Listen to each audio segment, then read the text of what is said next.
बड़ा महत्व रखता है।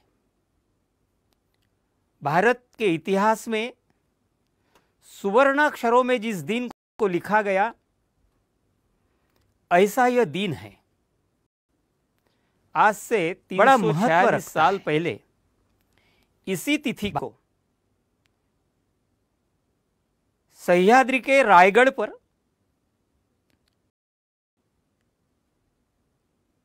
एक ऐसे वीर पुरुष का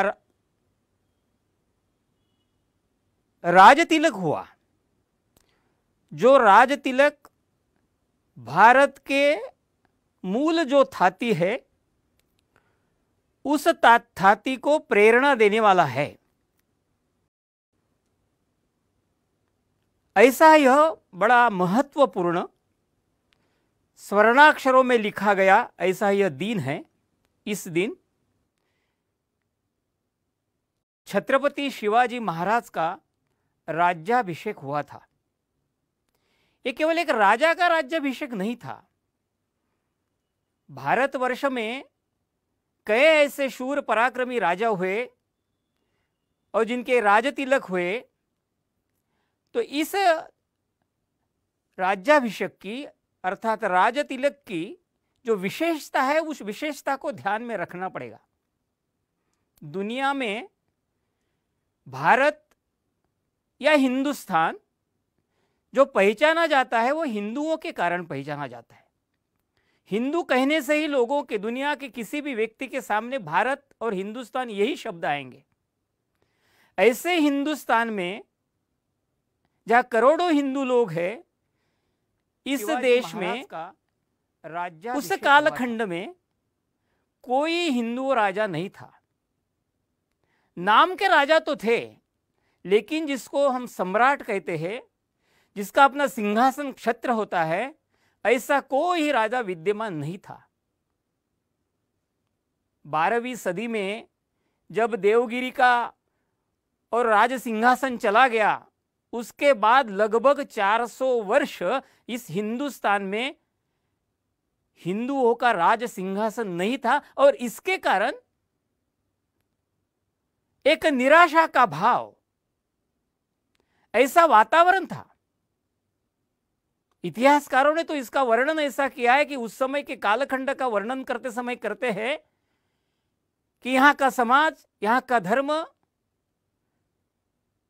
आक्रांताओं के पैरों के नीचे कुचला हुआ था।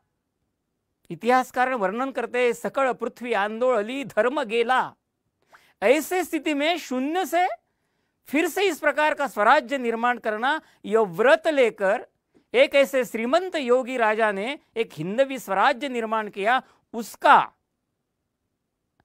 यह ऐसा महत्वपूर्ण क्षण, जिस दिन 450 वर्ष के बाद इस देश में फिर से हिंदू पतपातशाही निर्माण हुई, हिंदुओं का राज सिंहासन हुआ, किसी हिंदू राजा के मस्तक पर छत्र धारण किया गया, शिवाजी महाराज छत्रपति हो गए। यह विशेषता है, प्रेरणा देने वाला एक क्षण है। तो ऐसे शिव साम्राज्य दिवस को राष्ट्रीय स्वयंसेवक संघ के संस्थापक डॉक्टर हेडगेवार जी ने कहा कि यह तो सकल हिंदुओं के लिए ऐसा गर्व का क्षण है, इसलिए यह केवल राजा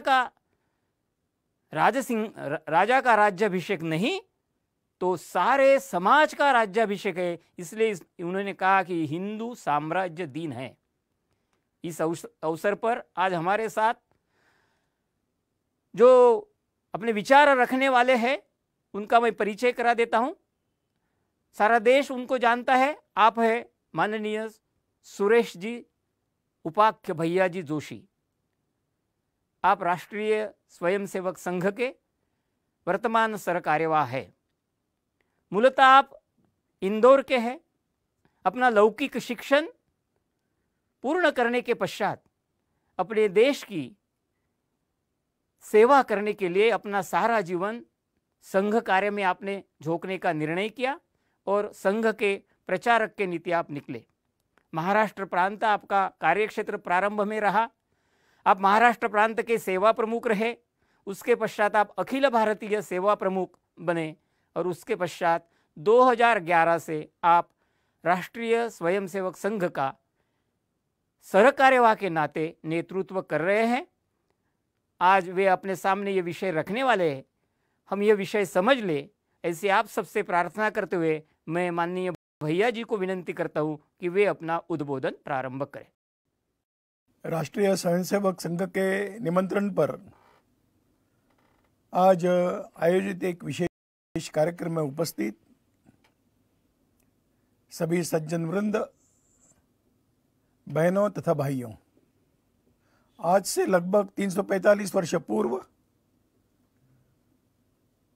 सह्याद्री के एक पर्वत शिखर पर एक समारंभ हुआ था। वो एक महापुरुष के राज्यारोहण का कार्यक्रम था। छत्रपति शिवाजी महाराज उस दिन राज्याभिषेक का समारंभ पार करते हुए, संपन्न करते हुए एक राजा के रूप में सिंहासन पर अधिष्ठित हुए। उसी दिन से इस देश में आयोजित एक हिंदवी स्वराज्य का शुभारंभ हुआ। राष्ट्रीय स्वयंसेवक संघ के संस्थापक पूजनीय डॉक्टर हेडगेवार जी ने इस दिन को ही हिंदू साम्राज्य दिन ऐसा कहा है। इस घटना की एक पृष्ठभूमि है, उसे भी हमें समझना होगा। 8वें शतक में मोहम्मद बिन कासिम ने इस देश पर आक्रमण किया और उस समय राजा दाहिर का पराभव किया और इस देश की संपत्ति लूटकर यहाँ से चला गया। ये भारत पर बाहर के आक्रांताओं ने प्राप्त किया हुआ पहला विजय था। और बीच का एक कालखंड ऐसा ही चलता रहा और लगभग 400 वर्षों के बाद फिर इस घटना की पुनरावृत्ति हुई। मोहम्मद गोरी ने आक्रमण किया और उस समय संघर्ष करते हुए पृथ्वीराज चौहान इस देश के स्वतंत्रता के लिए संघर्ष करते हुए और बलिदान हो गए। तो लगभग तब से लेकर आज जब शिवाजी महाराज का राज्यारोहण होता है, हम कह सकते हैं कि लगभग 800-900 वर्ष का कालखंड है कि इस देश के अंदर हिंदू एक भिन्न प्रकार की मानसिकता में अपने आप को अनुभव करता रहा।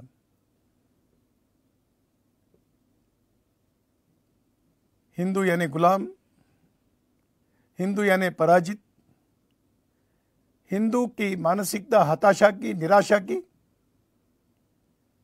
इस प्रकार की एक बनती गई।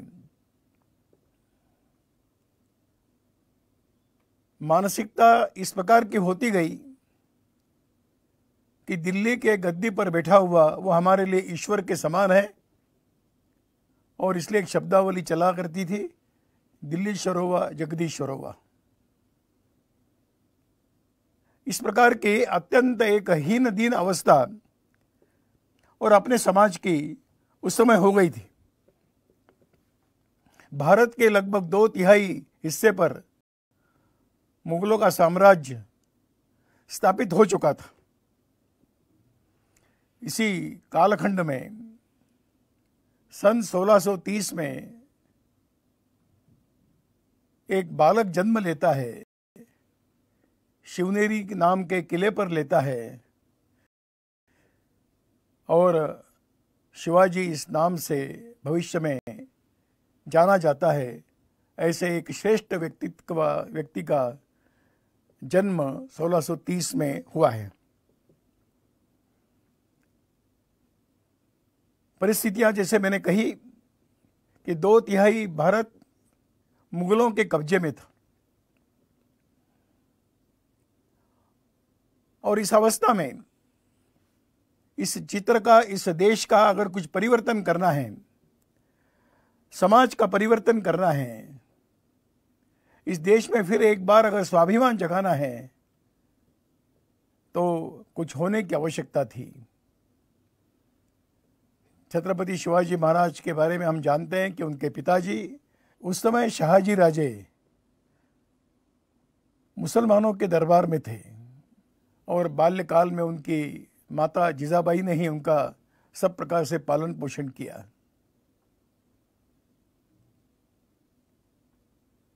दादोजी कोंडदेव उस शैशवावस्था में उनके गुरु बने कि जिन्होंने उन्हें शस्त्र अस्त्र की शिक्षा दी। एक छोटी विरासत शहाजी राजे के द्वारा शिवाजी को उस अवस्था में प्राप्त हुई, बहुत छोटी विरासत थी, और उस विरासत के आधार पर भविष्य का स्वप्न देखने वाला बालक बड़ा हो रहा था। और बड़ी विशेष बात है कि जब छत्रपति शिवाजी महाराज के बारे में हम जब सोचते हैं तो वास्तव में एक 50 वर्ष की आयु और जीवन भर संघर्ष के अलावा और कुछ नहीं दिखाई देता है। छत्रपति शिवाजी महाराज ने अपने शौर्य और साहस का उपयोग अपने जीवन भर हिंदू समाज की रक्षा और देश हित के लिए ही किया है, यही उनका इतिहास बताता है। किसी भी नेतृत्व की सफलता के कुछ चरण होते हैं। तो चरण में पहली बात आती है कि उसका प्रारंभिक जीवन कैसा रहा। जो नेतृत्व करने वाला व्यक्ति है, परिस्थितियों का आकलन करने की उसकी क्षमता कैसी है, उसके आस्था के, श्रद्धा के विषय क्या है, और इस सब करने के लिए साहस के साथ एक पुरुषार्थ की आवश्यकता रहती है, एक निर्भय व्यक्तिमत्व की आवश्यकता रहती है। ऐसा ही व्यक्तित्व अपने जीवन में एक सफल नेतृत्व देने में सिद्ध होता है। और इसलिए जब हम आरंभ का जीवन देखते हैं तो एक बिल्कुल कुमार अवस्था में, युवावस्था में प्रवेश कर ही रहे थे, तो अपने साथियों के साथ रोहिडेश्वर के उस शिव मंदिर में एक संकल्प लेते हैं और एक संकल्प के रूप में शिवपिंडी पर अपने अंगुली से रक्त का अभिषेक करते हैं। और संकल्प क्या था? तो मैं इस भूमि को स्वराज्य प्राप्त करा के रहूंगा। स्वराज्य प्राप्ति का संकल्प है। और इसलिए यह एक प्रारंभ उनका जीवन का, पर इतना ही नहीं था, अपने आसपास के सामान्य लोगों को समझाना है स्वराज्य क्या है। उनके मन में उसके प्रति एक भाव जागरण करना है, और अगर संघर्ष करना है तो अपने कंधे से कंधा लगाकर खड़े होने वाले साथियों को भी तैयार करना है। ऐसे सभी के अंतःकरण में एक विश्वास निर्माण करना है विजय के प्रति। यह सारा कालखंड प्रारंभ का इसी प्रकार का रहा। इसलिए हम देखते हैं कि छत्रपति शिवाजी महाराज के साथ कौन खड़े रहे? तो सामान्य उस सह्याद्री के पहाड़ियों में रहने वाला, जिसको मावला कहा जाता है, सामान्य मावला एक खड़ा हुआ। उतना ही नहीं, फिर कान्होजी जैसे जयदेसर के व्यक्तिमत्व तो खड़े हुए, बाजी पासलकर जैसे व्यक्ति खड़े हुए, तानाजी कंधे से कंधा लगाकर खड़े होने वाले तानाजी मालुसरे हमने देखे। राजा की और स्वराज्य की रक्षा के लिए सब प्रकार का पुरुषार्थ करने वाले बाजी प्रभु देशपांडे हम लोगों ने सुने हैं। हम प्रतापराव गुजर का कभी नाम सुनते हैं कि राजा के, महाराज के एक शब्द पर फिर एक बार वो लड़ाई के मैदान में कूद पड़े और अपने बलिदान हो गए। इस प्रकार के साथियों को प्रारंभ में ही कौन मेरे साथ खड़े रहेंगे, इस प्रकार का प्रयास उस युवावस्था में उन्होंने प्रारंभ किया है। इतना ही नहीं है, तो ऐसे इस कार्य के लिए संत महंतों के आशीर्वाद चाहिए और इसलिए उनका भी आशीर्वाद प्राप्त करते गए। हम जानते हैं कि उनके जीवन में संत समर्थ रामदास जी का स्थान है, उनके जीवन में संत तुकाराम जी का एक स्थान है। ऐसे महापुरुषों के आशीर्वाद प्राप्त करना और अपने लक्ष्य के प्रति एक भाव मन में लेकर अपने साथियों को तैयार करना, यह उनके जीवन का प्रारंभिक कालखंड हम देखते हैं। दूसरी बात मैंने कही कि किसी भी नेतृत्व करने वाले व्यक्ति को परिस्थिति का आकलन करने की भी क्षमता चाहिए। उत्तर में मुगलों की शक्ति थी और दक्षिण में मुसलमानों की शक्ति थी, जो आदिलशाही, निजामशाही इस नाम से जानी जाती है। शिवाजी महाराज को इन दोनों शक्तियों के साथ संघर्ष करना पड़ा। जीवन भर इनके साथ संघर्ष होता रहा। इस प्रकार के परिस्थिति का आकलन, बड़े आश्चर्य की बात है कि उस समय ब्रिटिशों का आगमन थोड़ा शुरू ही हुआ था, तो ब्रिटिश सेना के एक सचिव थे, उनका नाम है फिलिप। वो अपने अनुभव के आधार पर आकलन लिखते हुए लिखते हैं कि अगर छत्रपति शिवाजी महाराज और अगर 5-6 साल जीवित रहते तो अंग्रेजों का राज्य यहाँ होना मुश्किल था। इस प्रकार का परिस्थिति का आकलन करते हुए, निर्णय करते हुए अपनी रणनीति को तैयार करने वाला इस प्रकार का एक व्यक्तिमत्व शिवाजी के रूप में हम सबके सामने। जब किसी विशेष लक्ष्य के लिए चलना है तो अंतःकरण में एक आस्था चाहिए। तो पहले जो प्रारंभिक जीवन में उनकी आस्था अपने माँ के प्रति रही है। जिजामाई ने उन्हें स्वप्न दिया है, स्वप्न को साकार करने के लिए एक आशीर्वाद दिया है, एक जीवन की शुद्धता के लिए एक संस्कार दिए हैं। और इसलिए हम देखते हैं कि छत्रपति शिवाजी महाराज के जीवन के, माताजी के, जिजाबाई के जीवन के अंत तक उनके प्रति एक भिन्न प्रकार की आस्था, श्रद्धा उनके बारे में रही। और दूसरे उनके, जैसा मैंने कहा कि दादोजी कोंडदेव उनके शस्त्र विद्या के गुरु थे, उनके प्रति भी कि उनके मन में बहुत ही श्रद्धा और विश्वास उनके मन में था। लेकिन इतना ही नहीं है, तो ये विश्वास अपने साथियों में भी संक्रमित करना है। जब तक एक आस्था निर्माण नहीं होती तब तक व्यक्ति श्रेष्ठ प्रकार के पुरुषार्थ करने के लिए तैयार नहीं हो सकता है। पुरुषार्थ मतलब शस्त्र नहीं है, पुरुषार्थ मतलब एक अंतःकरण की एक शक्ति है। उस शक्ति के बल पर इस प्रकार के लक्ष्य को प्राप्त किया जा सकता है। इसलिए उन्होंने अपने सब प्रकार के आसपास के लोगों के अंदर इस स्वराज्य के प्रति एक आस्था निर्माण की है। और जब आस्था अधिक गहन हो जाती है तो उसका परिवर्तन विश्वास में होता है, और इसलिए महाराज के प्रति विश्वास है। वो कहा करते थे कि भवानी माता का मुझे आशीर्वाद प्राप्त है। देखिए कितनी श्रद्धा उनके अंतःकरण में रही होगी। भवानी माता मेरे आशीर्वाद के रूप में मेरे साथ है, सब प्रकार के सज्जनों का आशीर्वाद मेरे साथ है।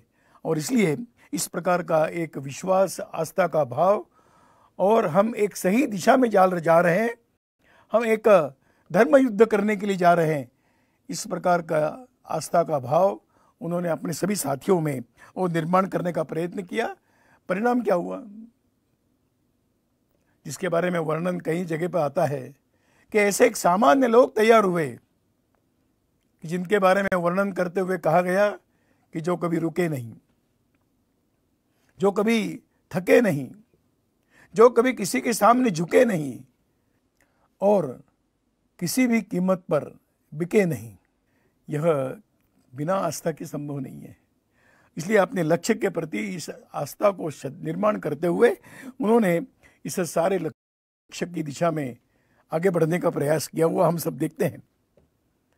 इतना ही नहीं है, तो सामान्य किलों की रक्षा करने वाले द्वारपाल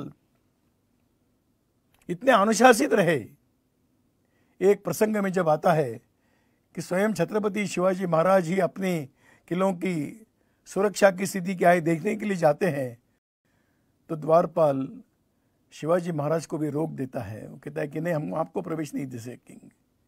कहा मैं शिवाजी हूँ, बोला आप कोई भी होंगे, परंतु हमें आदेश है कि सूर्योदय के पूर्व किसी को भी किले के अंदर प्रवेश न दिया जाए, और इसलिए मैं आपको प्रातः काल तक प्रवेश नहीं दे सकता।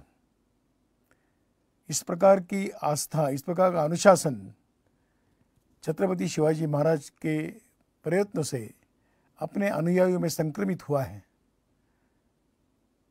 आस्था नारों से, भाषणों से नहीं होती, तो आदर्श व्यवहार करने वाले जब सामने दिखाई देते हैं तो आस्था का भाव जागृत होता है। और हम देखते हैं कि छत्रपति शिवाजी महाराज इस प्रकार की आस्था और विश्वास अपने अनुयायियों में जगाने में सफल सिद्ध हुए हैं। चौथी बात आती है, मैं आकलन कहा, आस्था भी कही, लेकिन एक निडर व्यक्ति लगता है। कोई भी अगर लक्ष्य प्राप्त करना है तो निर्भयता के साथ, भय मुक्त रहकर आगे बढ़ने वाला व्यक्ति चाहिए। पतंजलि योग सूत्र में बहुत अच्छी बात कही गई। उन्होंने कहा कि पतंजलि कहते हैं कि सन्यासी की पहचान क्या है। सन्यासी की पहचान केवल गेरुआ वस्त्र, दंड, कमंडल यह नहीं है। तो पतंजलि कहते हैं सन्यासी की पहचान उसका अंतःकरण कितना निर्भय है, उस पर उसकी पहचान होती है। और इसलिए किसी प्रकार के भी नेतृत्व करने वाला व्यक्ति कितना निर्भय है, कितना निडर है, कितना अभय उसके अंदर है, वही व्यक्ति उसका सब प्रकार से नेतृत्व कर सकता है। दो प्रसंग आगे आते हैं जीवन में उनकी। मिर्जा राजे अपनी सारी सेना के साथ डेरा डालकर बैठे हैं। क्या करना है? तो मिलने के लिए जाना है, संधि करना है, आपस में वार्तालाप करना है। तो छत्रपति शिवाजी महाराज अपना किला छोड़कर उनके छावनी में गए हैं। मैं वहीं आता हूं। छावनी में 4-5 दिन रहे हैं।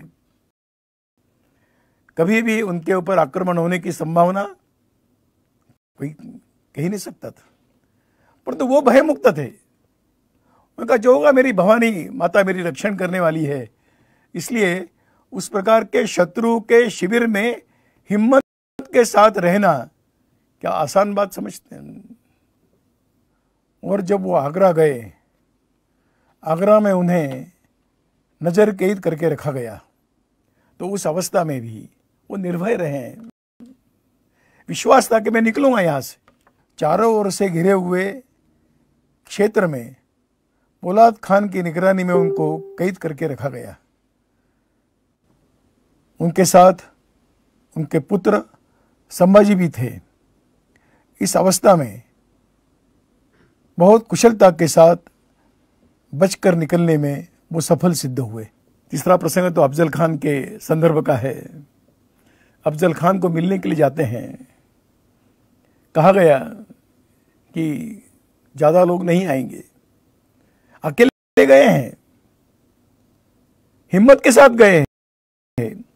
जबकि अफजल खान का चरित्र मालूम है उसके जानते हुए भी, परंतु एक आत्मविश्वास लेकर अफजल खान को मिलने के लिए जाते हैं। परिणाम क्या हुआ हम सब लोग जान सकते हैं। और इसलिए इस प्रकार का आरंभ से सब प्रकार के परिस्थिति का आकलन करते हुए, अपने अंतःकरण में सब प्रकार की आस्था रखते हुए और निर्भयता के साथ जिनका जीवन चला, उस व्यक्तित्व का नाम ही छत्रपति शिवाजी महाराज है। इस प्रकार का उनका जीवन।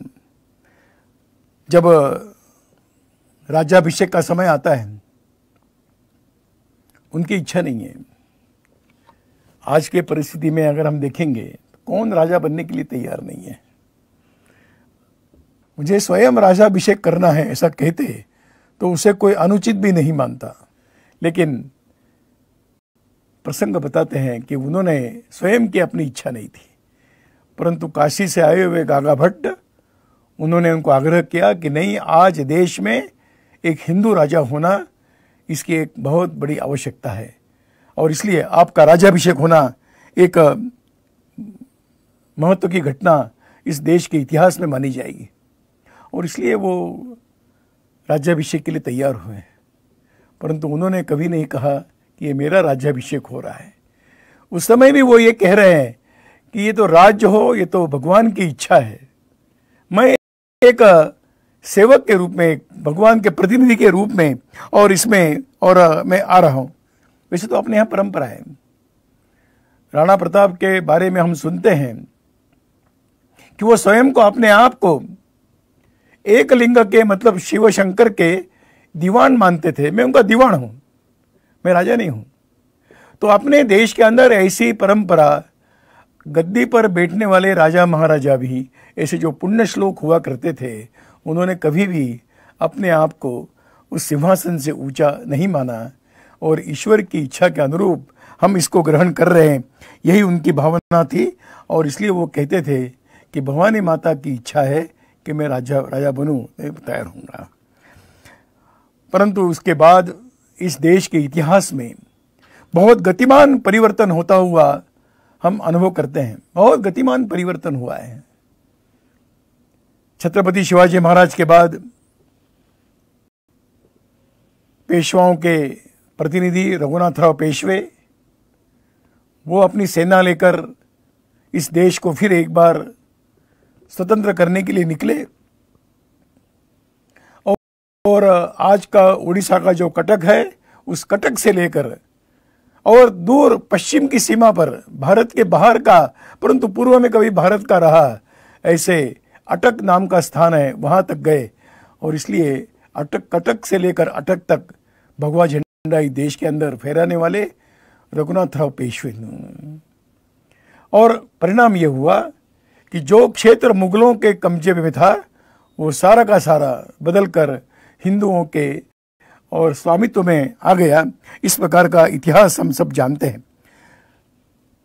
कहा तो जा सकता है कि भारत जो खंडित हुआ था, उस खंडित भारत को फिर एक बार अखंड बनाने की दिशा में डाला हुआ कदम था, ऐसा हम जरूर कह सकते हैं। जब राजा बनते हैं, एक राष्ट्रीय दृष्टिकोण है उनके सामने। उनके जीवन में पूरा अगर हम देखेंगे तो राष्ट्रीय दृष्टिकोण। मैं दो प्रसंग बताने वाला हूं। एक प्रसंग है मिर्जा राजे जयसिंह का। मिर्जा राजे मुगलों के सरदार, औरंगजेब के सरदार बनकर आए। छत्रपति शिवाजी महाराज को मैं पकड़ कर लाऊंगा, ऐसा संकल्प लेकर आए थे। छत्रपति शिवाजी महाराज जानते हैं कि मिर्जा राजे राजपूत है, हिंदू है। उनके नाम से लिखा हुआ पत्र बड़ा प्रसिद्ध है, पढ़ने लायक है, अध्ययन करने लायक है। वो पत्र में लिखते हैं कि मिर्जा राजे, आप लड़ाई करने के लिए क्यों आ रहे हो? आपके साम्राज्य के विस्तार के लिए आते तो किसी प्रकार की लड़ाई की आवश्यकता नहीं। मैं मेरा साम्राज्य आपके चरणों में वैसे ही समर्पित करने के लिए तैयार हूं। लेकिन आप मुगलों के साम्राज्य के लिए आए हैं तो मेरी भवानी तलवार आपके लिए संघर्ष के लिए सिद्ध है। मैं मेरा सारा राज्य आपको समर्पित करने के लिए तैयार हूं। लेकिन आप आपके साम्राज्य के लिए नहीं आ रहे हैं। विचार कीजिए। पत्र लिखते हो, मुझे कुछ नहीं चाहिए। हो नहीं पाया अलग बात है, लेकिन छत्रपति शिवाजी महाराज ने अपना दृष्टिकोण उस पत्र के माध्यम से बहुत सशक्तता से रखने का प्रयास किया है।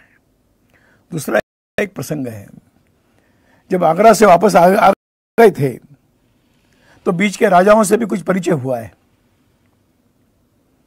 तो बुंदेलखंड के राजा छत्रसाल वो भी मुगलों से लड़ रहे थे। उन्होंने कहा कि शिवाजी महाराज आप आइए, हम और आप मिलकर इन मुगलों के सब प्रकार का पराभव करेंगे और ये सारा राज्य आपका हो जाएगा।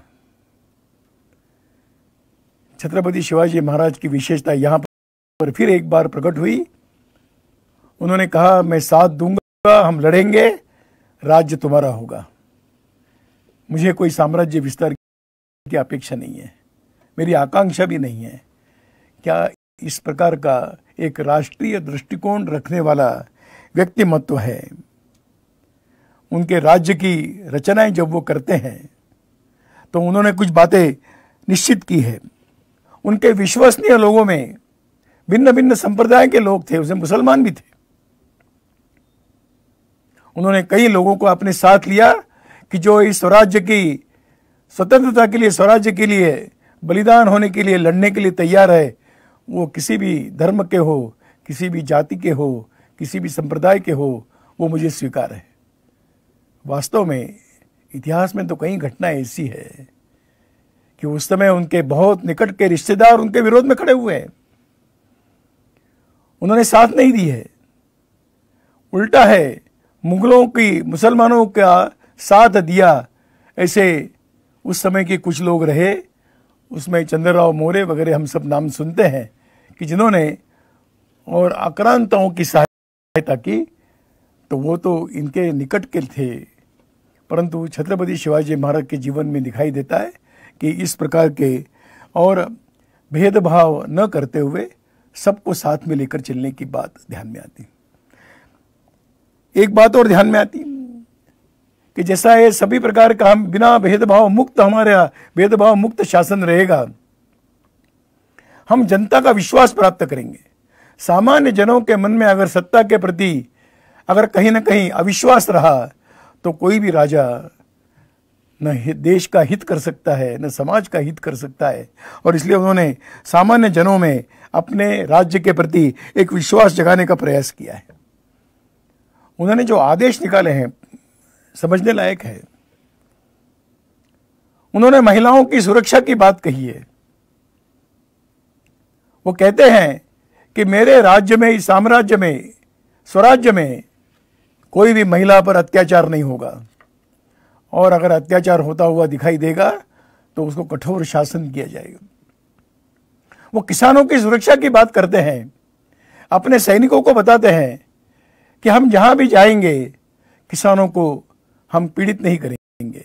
अगर उनसे अनाज लेना है हम पैसों से खरीद कर अनाज लेंगे, परंतु कोई भी अगर सेना का एक सैनिक अगर इसके विपरीत कुछ करता है तो उसे कठोर शासन किया जाएगा, वो कहते हैं।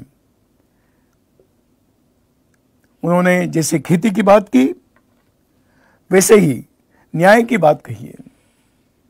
उनकी न्याय व्यवस्था बड़ी प्रसिद्ध रही है।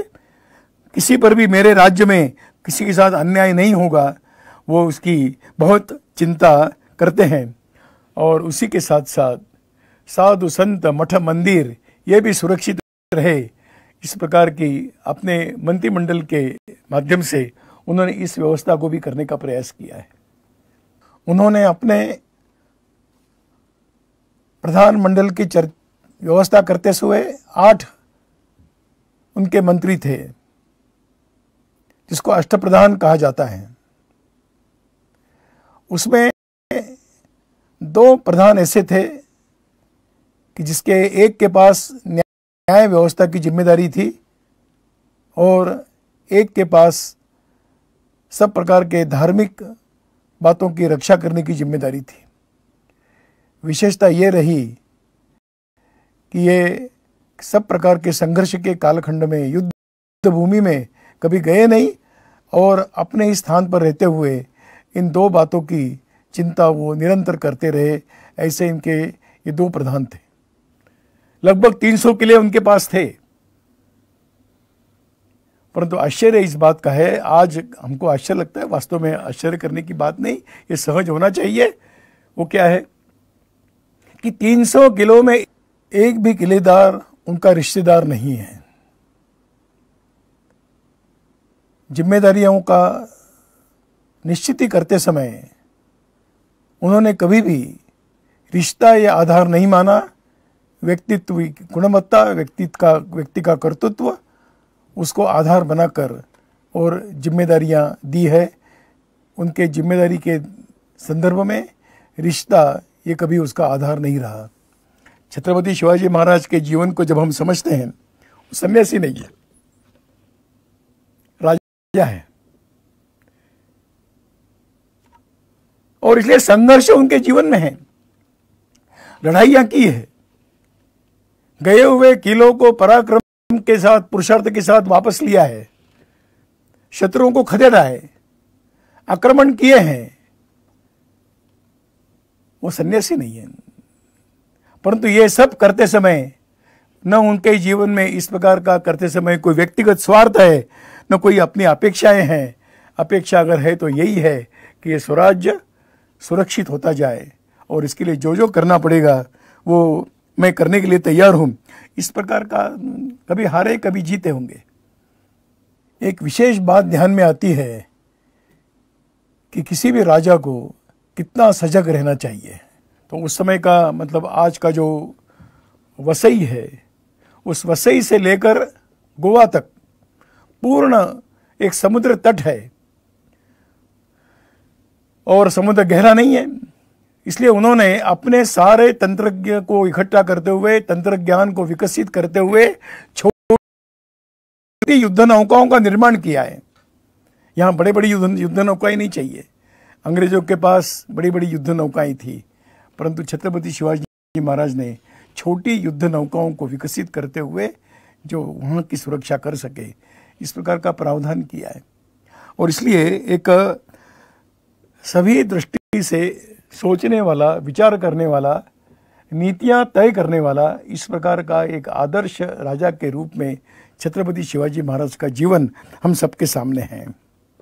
कोई कई कहते हैं कि औरंगजेब की शिवाजी महाराज की तुलना क्या होगी? तुलना नहीं हो सकती, कोई समानता नहीं है।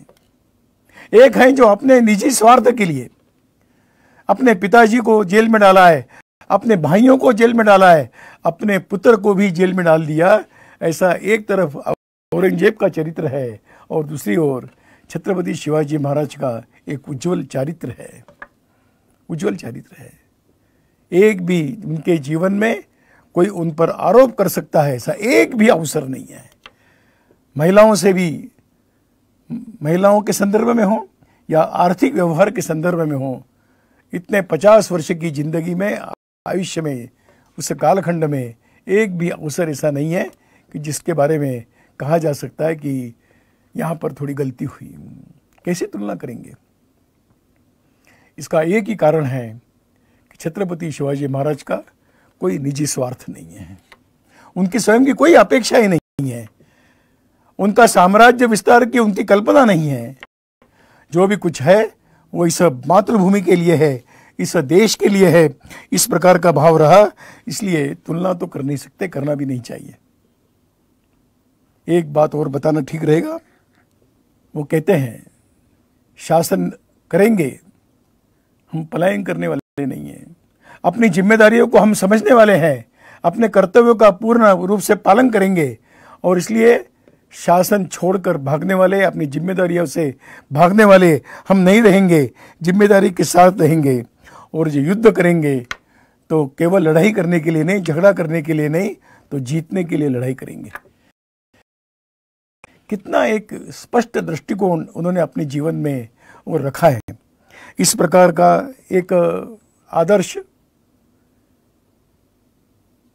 उन्होंने अपने व्यक्तिगत जीवन में प्रस्तुत किया।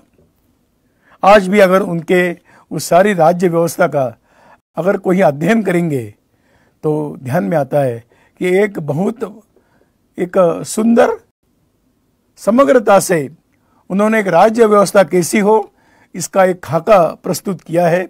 एक हमेशा के लिए एक ब्लूप्रिंट देकर गए और इसलिए हम समझते हैं कि समय समय पर जिनको शासन चलाना है उन्होंने छत्रपति शिवाजी महाराज के शासन व्यवस्था को समझने की आवश्यकता है, समझने की आवश्यकता है। एक आदर्श व्यवस्था उन्होंने अपने कालखंड में स्थापित की जो निरंतर कई वर्षों तक चलती रही। एक बात मैं और कहना चाहूँगा,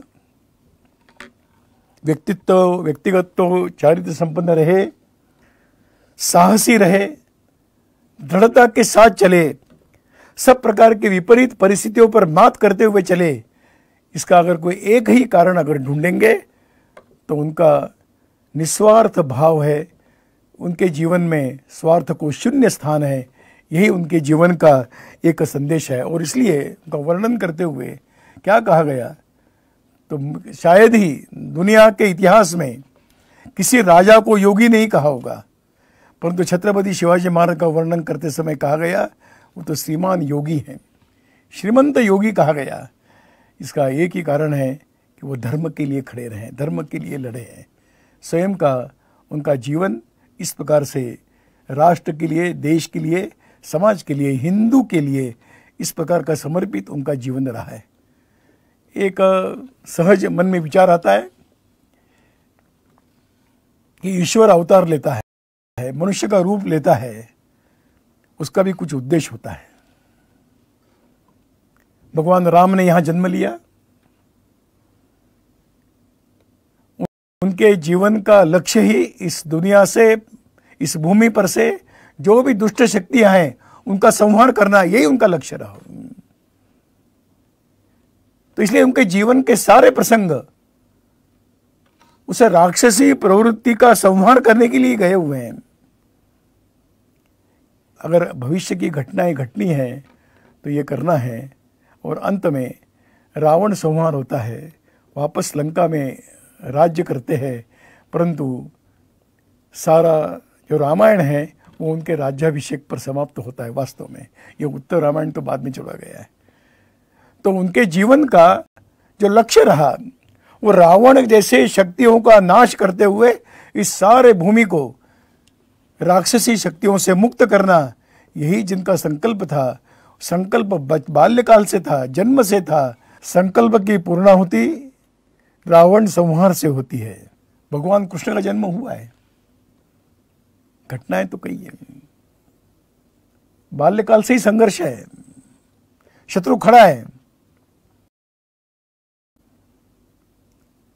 परंतु हम देखते हैं कि भगवान कृष्ण का जीवन कहां पर समाप्त होता है कि जब पांडवों की विजय होती है, धर्म की संस्थापना होती है, उसके बाद का भगवान श्री कृष्ण का जीवन बहुत कम लोग जानते हैं। हम सब लोग भगवान श्री कृष्ण का जीवन महाभारत के युद्ध में विजय प्राप्ति तक ही हम अनुभव करते हैं। तो जीवन का, उनके जीवन का कारण था, भगवान राम के जीवन का कारण रावण संहार रहा होगा, भगवान कृष्ण के जीवन का कारण सब प्रकार के धर्म राज्य की स्थापना रहा होगा।